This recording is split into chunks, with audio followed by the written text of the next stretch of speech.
Gandalf's body was mortal, subject to the physical rules of Middle-earth, but his spirit was immortal, as seen when he died as Gandalf the Grey and resurrected as Gandalf the White.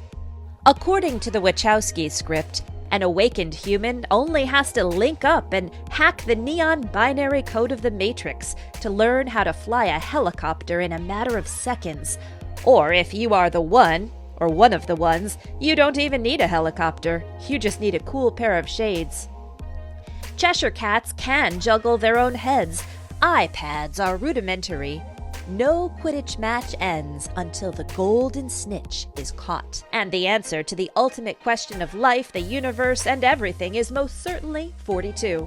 Just like real life, fictional worlds operate consistently within a spectrum of physical and societal rules. That's what makes these intricate worlds believable, comprehensible, and worth exploring.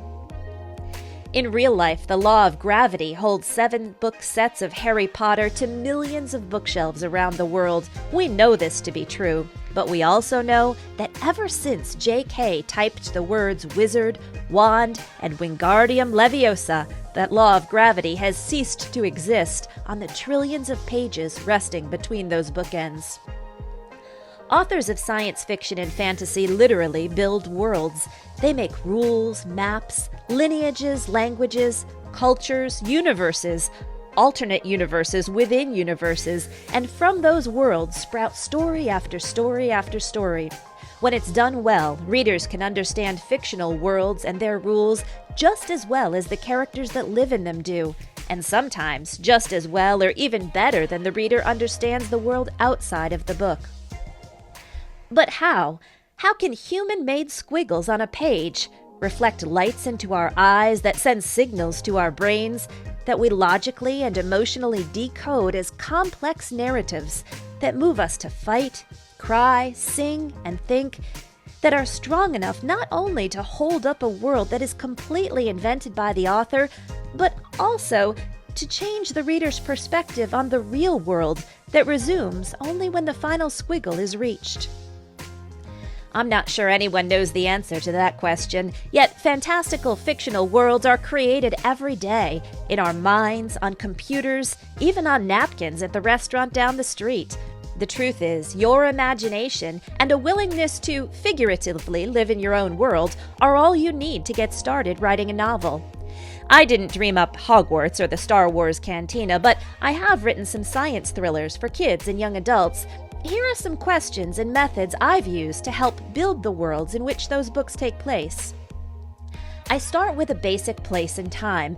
Whether that's a fantasy world or a futuristic setting in the real world, it's important to know where you are and whether you're working in the past, present, or future.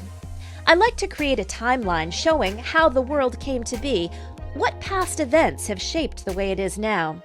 Then I brainstorm answers to questions that draw out the details of my fictional world. What rules are in place here?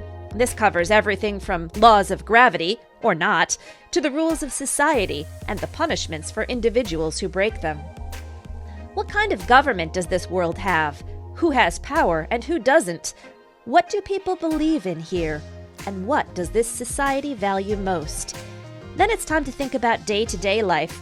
What's the weather like in this world? Where do the inhabitants live and work and go to school? What do they eat and how do they play?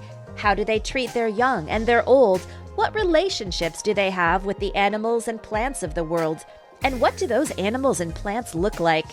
What kind of technology exists? Transportation, communication, access to information? There's so much to think about. So spend some time living in those tasks and the answers to those questions, and you're well on your way to building your own fictional world. Once you know your world as well as you hope your reader will, set your characters free in it and see what happens. And ask yourself, how does this world you created shape the individuals who live in it? And what kind of conflict is likely to emerge? Answer those questions and you have your story. Good luck, future world builder.